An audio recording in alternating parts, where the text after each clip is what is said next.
Hey there, guys. It's Joe Simons, like Diamonds, the host of the Salt Strong podcast. And if you are currently not an Insider member, a Salt Strong Insider member, I've got a free gift for you today. Let me tell you the backstory real quick. We started looking at our almost 60,000 Insider members, and we're trying to find out, all right, how do they find out about Salt Strong? When did they join? Was there a reason they joined? And the one thing that we keep seeing over and over again with almost all 60,000 members is that they consume some free content before they actually joined the club. So we said, heck, wouldn't it be cool if we had one place where we could put a lot of our best stuff right in front of prospective people who might want to join the club in the near future? And so that's what we did. And it's over at saltstrong.com/free. And it's just a little sampling of our Tide platform and our smart fishing tides, and even a free pack of Slam Shady lures, one of our top selling lures of all time, actually the top selling lure of all time, the fishing school, the beginner's guide to inshore saltwater fishing, a couple little mini courses on both live bait for those of you that you love using live bait, and also, of course, on lures as well, because we believe, to be a complete angler, you need to do both. So that's all yours completely free over at saltstrong.com/free. Of course, if you are a member, we got a lot of stuff for you coming, including free Slam Shady every month, the tackle tester, we give out free tackle every single month, have a lot of new layers, including the water temperature layer inside of smart fishing spots, and a whole lot more coming here over the next 60 days. So we appreciate you big time. Once again, if you're not a member, go to saltstrong.com/free. Otherwise, enjoy this episode. Welcome to the Salt Strong Fishing Podcast. Salt Strong has been helping saltwater anglers catch more fish in less time for 10 years and is now the largest and most trusted saltwater fishing community in America. If you want to catch more saltwater fish, then keep listening. If you want to speed up your fish catching results even faster, then join the private insider community at saltstrong.com. Here's your host, Joe Simons. Like diamonds. Hello, Salt Strong Nation. Joe Simons, like diamonds, back again. We're talking about, is it going to be illegal to launch a boat, a kayak, a paddleboard, anything that could be considered a watercraft into the water from any sort of public road, right-of-way, causeway, etc.? And I've got my good friend back for the second time, I believe. I know I've talked to you multiple times, but I think it's the second podcast appearance. Fishing with Brewski. Steve Brewster, what's up, buddy? Hey, what's going on, Joe? So, a lot. It's North Carolina. We've always got something pressing down on us. Every moment. Yeah. So most recently, what we're talking about today, North Carolina Senate Bill 220, right? And it is, want to make sure I describe this really, really carefully. So, if you were to pull off to the side of a road anywhere, right? And this is something people often think, well, it sounds like a safety issue or something like that. It was not a safety issue. It will, if you pull off to the side of the road, before a bridge, typically, but not always before a bridge. Sometimes things run parallel. To be clear, for Floridians and I think Texans, we call them causeways. So if you're from Florida, imagine going down one of these big, wide causeways with tons of room and launching. Okay. Yeah. So we've got tons of this in North Carolina, right? And inland specifically, like our more freshwater areas, right? This is 99% of our access. So what the bill says, and let me just read directly from it here, right? So we don't mince any words. Any person who willfully launches any motorized or unmotorized watercraft from the right of way of a public highway or street into a body of water adjacent to the right-of-way, except in public areas designated for boating access, is guilty of a Class 3 misdemeanor. So let's be really, really clear on this, right? So a public area that you are allowed to be in that allows you to get to another public area that you are allowed to be in is about to have a no trespassing sign on it, right? But the really crazy thing is it's only a no trespassing sign for someone that's trying to put a kayak in, that's trying to put a small little john boat in, or a paddle board, anything that can be considered a watercraft. This is now going to be illegal. And we have been told, now I don't have absolute confirmation of this, But this is actually so much more upsetting. This is how we know too that it's not a safety issue or something similar. That this was intended to actually stop an area where someone was accessing a private duck hunting area that was only accessible via water. Now, we have to obviously bring up the really obvious statement of, okay, if it's a place that's accessible via public waters that were accessible via public right of way from the road, then how is your private duck hunting area private? Right. If it is accessible from the public waters, and if so if they're going down via a public waterway and then they're getting out of that kayak or that john boat and they're walking across land, then they are already breaking the law. So then how does this a necessary law? That seems really fishy, dude. Because if that was the case, why wouldn't they just let's go laser focused on this one particular incident? I mean, North Carolina's a pretty big state. Last time I looked, that's wild. It does, but I need to put the video I put on Facebook. I've been a little out of sorts lately, so I did one half of the total video onto Facebook. There was more updated information, and our Wildlife Resources Commission, the director's office, told me, I recorded it in there. They told me very, very directly, this language was not us. And this brings me to probably the next most disturbing thing is that we can have this Senate bill that can, literally 1 million people in the state that could be affected by this. And far more than that. Anybody that if you just wanted to go down and just paddle, it doesn't really have to be fishing or duck hunting. And there's the obvious thought of, if we do this, then the next thing is going to be, you can't walk down there. You can't fish off of a bridge or, the shore near a bridge. But the disturbing thing is that this language was put into that Senate bill by a senator that's not even listed as a sponsor of the bill. And this is why we don't really have great accountability and we're not really sure, right? But we do know that at the top of it, it says, as recommended by the Wildlife Resources Commission. You also can know pretty much right away that the Wildlife Resources Commission would never recommend this because their primary source of funding is licenses. And across the entire state, this would absolutely devastate license purchases. People in North Carolina are already pretty upset. With some of our allocation issues, and we have seasons that are closed down, and it's all about the public trust. So let's make sure the most important thing that everybody understands there, right? And this goes all the way back to the Roman Emperor Justinian. He was the first guy to come up with this concept, right? The concept of public trust is that there are some things that are so valuable to everyone that it would just be criminal to deny any person access to this, right? And those things are the air, right? And people will try to privatize the air one day. It's not a joke. The seashore, so the beach, and running water, moving water. And already there are examples across the country that you can find where some rivers are privatized. And in fact, if you guys don't know about it, in Virginia, there are some King's grants that are still recognized to this day. So there's places you can't go because the king said somebody owned it, and then they fought it out in court. And for whatever reason, they decided that this paperwork from the king of England, right, still held better than anybody else's claim. So that stuff is private. So it's really, really important that we watch for those kind of things and we reach out. Now, this has been a great victory for us. This has been amazing. It's not quite as complicated and messy like some of the other fishery stuff. And really everybody was able to see what it was. So this is the first really rapid victory for the people of North Carolina, which is awesome. Because we had senators calling people on Sunday, it's very out of pocket. It's not what happens, right? And they're like, I didn't know anything about this. I thought that was NCWRC. I'd have nothing to do with this bill. I didn't even read it. I watched your video because you were busy calling all the reps you could, and a lot of them, or at least one, called you back. Was it more that you heard from? It sounds like.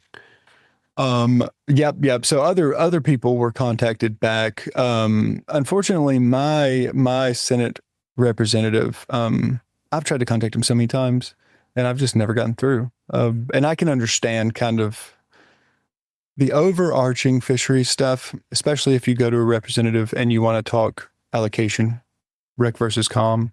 There truly is no definitive right answer from the perspective of a third party person, right?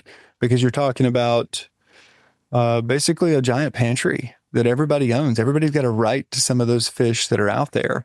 And there's nothing in the law anywhere that distinctly says you have to go get those fish for yourself, right? So you could interpret that as, well, the commercial guys always have some claim so that they can go and provide fish to market, right?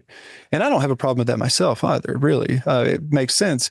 But when there's just simply not enough, people are never going to be happy. You're never going to find an ultimate resolution. So I don't blame them for not, contact me back. It would really, really appreciate it. Even if they just told me that, even if they just told me like, look, I can't help you.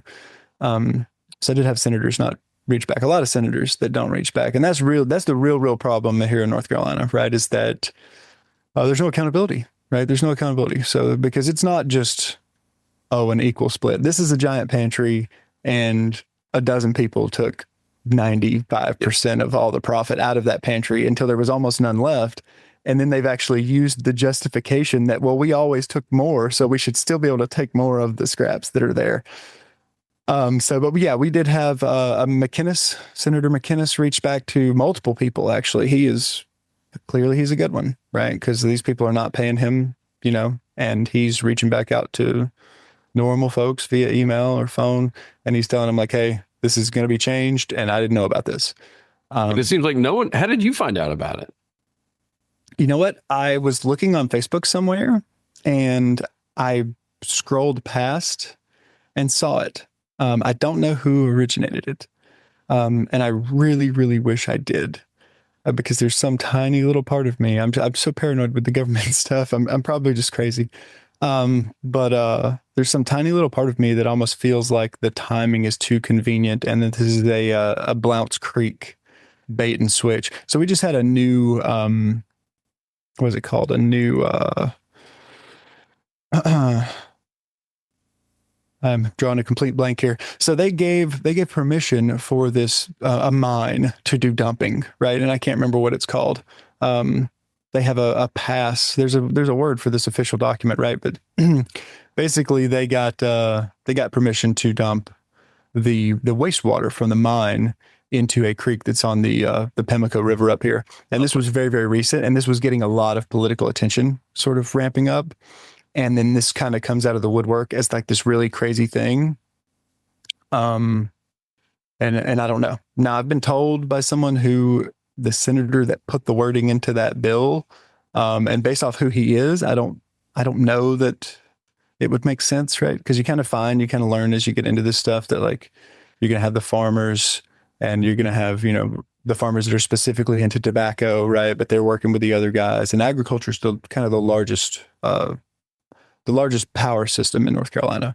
And then you have, other things. So a lot of it is farming, insurance. It's typical like anywhere else, right? So you have the places that employ the most people, the places with the most money, they have the most pull, and they kind of have this sort of complex inner working structure. But then a lot of our representatives also they want to be good people, mm-hmm. and they want to help you out. So you call them, Phil Shepard answers his phone. It's crazy. Like he will absolutely tell me that there's no problem with flounder at all in the state. He's super old school, doesn't really fish, and he just believes what some other folks who I vehemently disagree with have told him. But he will answer his phone. So he's good in my book, But so going back to this, had you not found this, because I watched your video, you raised awareness, you got other people to start calling. The people you talked to had no idea this was even there. This could have passed, right? And that kind of stuff's happened in Florida, where they all of a sudden slip a last minute bill in on a Friday afternoon and no one even knows about it. And unless someone stops it, it goes through sometimes. And all of a sudden you wake up 3 years later and you're like, how did this thing get pushed through? And everyone's like, I didn't even know about it. It's crazy. Once it gets pushed through, it's a big, big problem, man. Tough to unravel that one. Yeah. Oh gosh. Yeah. I mean, overturning legislation is like impossible.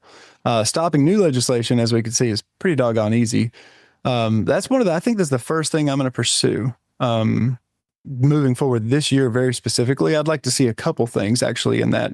So we've got to have a system that will send text alerts to any citizen who wants to highlight a few keywords, right? Fish, wildlife, access, these kind of things. Say, hey, if there's any keyword for anything that goes into a bill in the North Carolina legislature, you have to send me a text, right? Because this, we say they have the will of the people, right? But clearly they don't have the will of the people on this, but they can still pass it through. And the transparency. So finding out that a senator that's not listed as a sponsor was the one who put this verbiage into this thing. And that is not 100% known, but I strongly believe the source that told me that it was a separate senator. And there's nothing in that bill. There's no footnote. There's no nothing. And in other cases, when we try to do something that the sportsmen of North Carolina want, we'll push a bill up and they say, oh, it died on the floor, right? And basically that means someone powerful shut it down before there was ever a discussion. Nobody has to vote. Nobody has to put their name on it. So how can we then be accountable? And I'm working on this. Like we talked about this before. I'm working on an app that mostly I wanted it to provide a useful utility for fishermen, which you've already done a lot more of and a way better version. So it's kind of funny, like figuring out how I'm going to do that. I don't want to do an exact copy, but something that's going to add regular usefulness to a fisherman's outing day. And then on the back end, something that kind of has like almost like an approval rating for politicians, an accountability tracker of like, hey, this guy was not with us for this or was not with us for that. And then if we can just get people to stop seeing their favorite college football team, which is like become whether Republican or Democrat now, it's kind of like across the whole country. So these local elections don't have, the big ticket issues that everybody's worried about. Your local North Carolina House, your local North Carolina Senate, these guys are not deciding whether you can carry a gun. They are not deciding stuff about your really, really big issues, abortion, gun rights, voter ID, stuff like that. They're not really deciding, which a little bit of voter ID actually in North Carolina, but a lot of those things are not being decided by these guys, right? But stuff like this, which is, gosh, the other fights are never going to go away. But this is something that could stick in place and never come back. If you lose access to something, you're probably not going to get it back. So, I meant to mention this. So the same thing that lets you walk the beach, for anybody who's not tracking this, the same thing that lets you go to the beach. The only reason you can go to the beach is because public trust. It's the same thing that lets us pull off to the side of the road and put a kayak in the water. And somebody's always going to be coming after it. There's always going to be somebody wealthy that doesn't want people around. And they're always going to push harder and harder and harder for that. Now, in this case, it's like the ultimate slap in the face because it's privatizing something that is a public resource. Yeah. Right now, people can have private land. That's a thing. And for hunters, it's getting rough. They have almost no access as it is, and it's just going to get worse over time. But you can have private land, but if you're trying to privatize something that's accessible via the public, I know. Did you see the Marshman Masson video recently? Yeah, I did. Yeah, he did cover this. They got something going on in Louisiana with that. It's way worse in Louisiana. It seems like there's like a big area, and the guy said something about like we pay a lot for this. You could be going down a creek that looks like it's 30 miles long and everything around you, including the water you're on, is owned by some private landowner. It's nuts. Same deal. Louisiana's been around a while. It's old school rules that this stuff has been in these families for hundreds and hundreds and hundreds of years. I mean, since Louisiana was started, it was just like massive land, including the water, the creek systems. It's really wild. It's nobility. It is. It literally it's is nobility. Nobility. It's nobility. Well, that's so much like what our issue with the fish dealers has been here. So, man, we got to get something going. We got to get something going. We at least have to make sure it doesn't get worse. Yes. But this will not be the end of it, right? I mean, this kind of stuff will happen again. It's happened down in South Florida. You get some old people from up north, they move down there, and you mentioned offline, you're like, oh, they tried to say it was because people were littering on the beach or whatever. Down there, what they were saying was all these fishermen who were using cut bait and any sort of bait that had blood in it was attracting sharks, which now was affecting them and their grandkids on this public beach. They were trying to get rid of all the fishermen, including the main fishing, two of the main fishing piers in South Florida. There's illegal to fish. It didn't happen. But same deal. Some really wealthy people tried to get it pushed through, and then fortunately it was fought. But how funny is that? It's illegal to fish on the fishing pier. I mean, yeah. That attract sharks. Like we, it'll attract sharks within 100 yards. Right, for sure. And that's why the sharks that are there all day, no matter what. That's why somebody went there and put a bait there, And I think the shark fishermen, I did it myself for a little bit, actually, a long time ago. But I think the shark fishermen are up against a particularly hard political situation, like on areas like Topsail out here. I don't think that a lot of the local government really wants people to know that there are 12-foot tiger sharks swimming around. Yeah. Because it makes the news every once in a while, that a kid got his arm bit off. Yeah. But we're down there for that purpose too. And then you got to consider like the great hammers and stuff. A lot of those animals die. A lot of those animals do die. We know that, right? The hammers very specifically fight so hard, and if you go down there and people don't know what they're doing. But we'll stay off the conservation part of it. Stick to the point here. So, somebody's always going to come after it, and you have to let your legislators know, like, we are watching. We will hold you accountable, right? And we'll work towards reasonable things, right? Because there's always going to be, as population scales, we don't know what the future looks like for fishing. We know that it's blowing up everywhere, right? So we got to be reasonable, because if we're not reasonable, then there's a higher chance they're just going to take it all away, right? But we're going to fight. You're not going to be able to just take away basic rights without fighting. And did this bill get crushed? Like, where I never heard the final. Well, they haven't officially updated it online yet, but we were told very, very quickly that, and it was multiple different things. They were like, oh, it's being changed. And I didn't know anything about it, to, that was an error. I've heard that as well, that that was put in as an accident, right? And it's like a very specific accident. I'm not going to take incompetence any better than a direct attack, right? Like an inadvertent thing where you didn't realize, because a lot of people are just disconnected. That's one of the big things too. When you first approach any kind of legislator about this, you don't go to screaming and yelling, right? A lot of times these folks are just disconnected. They don't necessarily do this. They're not sportsmen, right? So the real thing is that you always want to project the sportsman as somebody that's a reasonable, hardworking, kind person. Yep. And what that does to a legislator is it makes them feel comfortable with having the conversation about how do we find a solution, right? If you wait until something happens, till we go way down the road, and then you've got a bunch of people calling and screaming, they don't want to deal with it, right? So this was a victory. We had a lot of people reach out. We had a lot of people reach out respectfully, right? And say, hey, but at the same time, if you get enough emails from constituents, you don't have to have an overt threat for people to understand how bad it is if they want to stay in office, when they have, 10% of their voter base reaching out to them. So that's crazy about Louisiana. I'd like to keep rolling this thing forward and get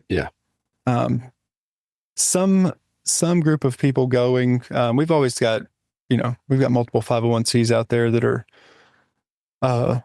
always kind of looking out for stuff like this. But I think something across multiple states where people are more, where they've been touched by stuff like this. The Louisiana thing's crazy. Florida, I think you guys are probably, somebody's watching pretty good down there. Somebody's watching pretty good down there. You still have relatively good access everywhere. When I do go to Florida, I have relatively good access to places. Yeah, we got a lot of good people that are looking for those alerts, and I think that might be your $1 million idea there. I know you're not trying to make money off the app, but having some sort of app for all these states that gives you notification anytime there's some new bill that's revolved around fishing or hunting or outdoors. Man, the state's not going to build it. Of course not. No. No, it's going to have to come from someone private, but the states have to give that information up. They can't hide the fact there's a bill. So just like here in Florida, we have the sunshine law where all that stuff's available if you know where to go look for it, and they don't make it easy. Oh, that's like political donations. So for anybody that's watched my stuff before and would like to, if you see something that's sketchy in any part of politics, your state system to look somebody up is just the most awful thing you'll ever see. But if you go to a website called opensecrets.org, they have indexed that beautifully. It's really, really easy to use. And you can find donors, right? Don't get carried away with it. I'll say that before you start digging into stuff. Don't get too carried away with it, and make sure you have a lot of things that sort of correlate together before you start making assumptions. But at the same time, it'll tell you a lot of what's going on, right? You can't be a politician without money. Yeah. And oftentimes people will go up there and they have one key issue that they really, really care a lot about. And then you go up there and, maybe you sell a little piece of your soul to somebody who wants to do something else. And maybe, that's not the greatest moral thing. But you had to make that decision, right? Like, cause you have to, that's diplomacy, unfortunately. Right. And that's why that's one of the probably the most terrible things about being a politician is that there's no perfect right answer across the board, and you have to play ball, even though maybe you don't want to. So, but yeah, that's about it. Joe, thank you for thank you having for me on, man. Finding the thing in the first place. I'm sure this won't be the last one. What's the latest? We had you on in 2024. Talking about everything from the commercial versus rec, and then the CCA lawsuit. What's the latest there? Any updates?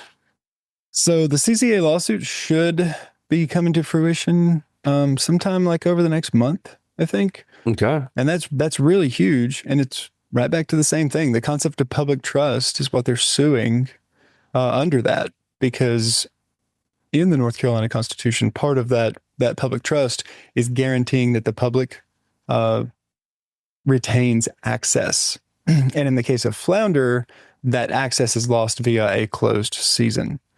And that's through failures in the fisheries management plan. What else here? What else has been going on? So our Marine Fisheries Commission has changed significantly. We have a lot more. I have a much better feeling about the people that are there now, right? So the trout decision wasn't wildly in favor of COM, but it was definitely also in favor of COM. We'll see how the numbers shake out. I can't be sure over it right now, but basically my limit went down. The COM limit stayed the same at 75 fish. They lost weekends, which I do know some commercial guys in that the weekends thing is going to devastate them. But I know some other commercial guys where like the new rules like are not going to affect them at all. Like zero, right? So you can't fish on a weekend. You just fish on a weekday, right? Some people already do that. That's their standard. Right.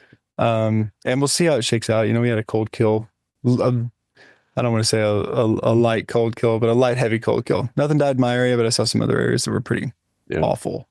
So, and just constantly moving forward, reaching out to representatives and trying to get some things. So there's some of those big things we talked about before, like the way licenses pass in North Carolina and how one group can hold a bunch of licenses. It all goes back to public trust, man. That's what all of it is. It's like there's some people out there that want to take that from you. That's what it is. The whole argument, everything we talked about before, everything we're talking about now is that there is this giant treasure, right?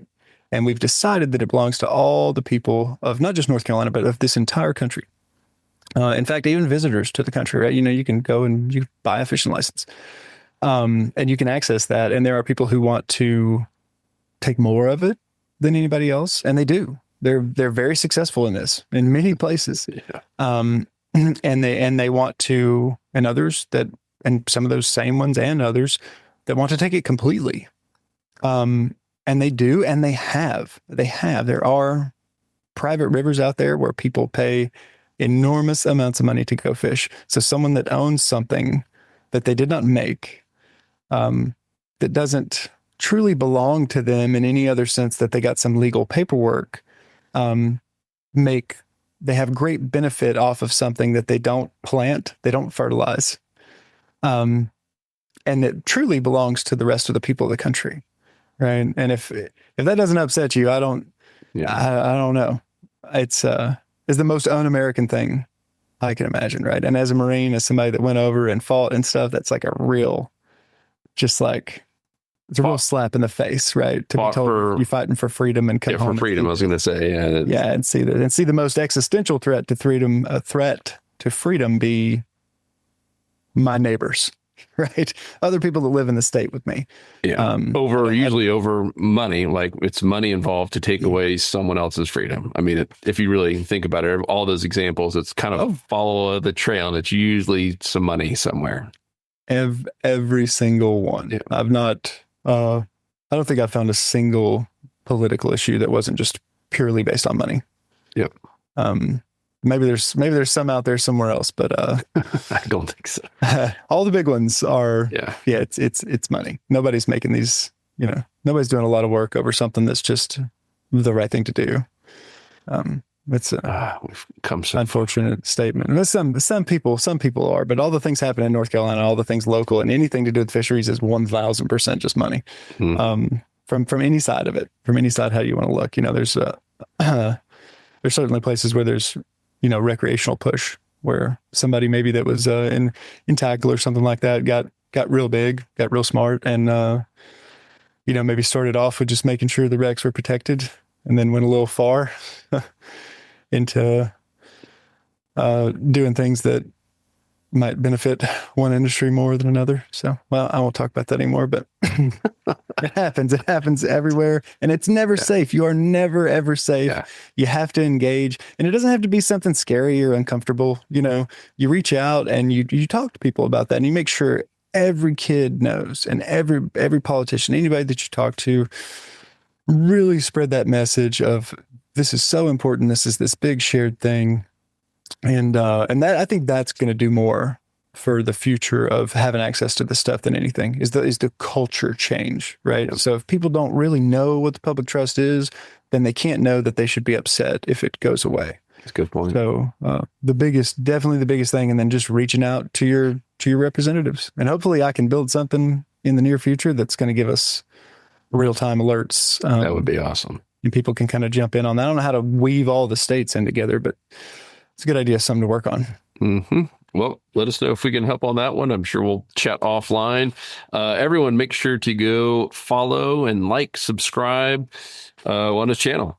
Fishing with Brewski, right? Is the name? Yep, Fishing with Brewski. Fishing with Brewski. And I'm Stephen T. Brewster on Facebook. If anybody wants to find me on there, I'm hitting that friend limit thing. I don't know what to do about that, but if you find me on there, sometimes I post videos on there, and Instagram is Brewski _, I can't even remember. You just type in Brewski, BREWSK on Instagram. It should come up.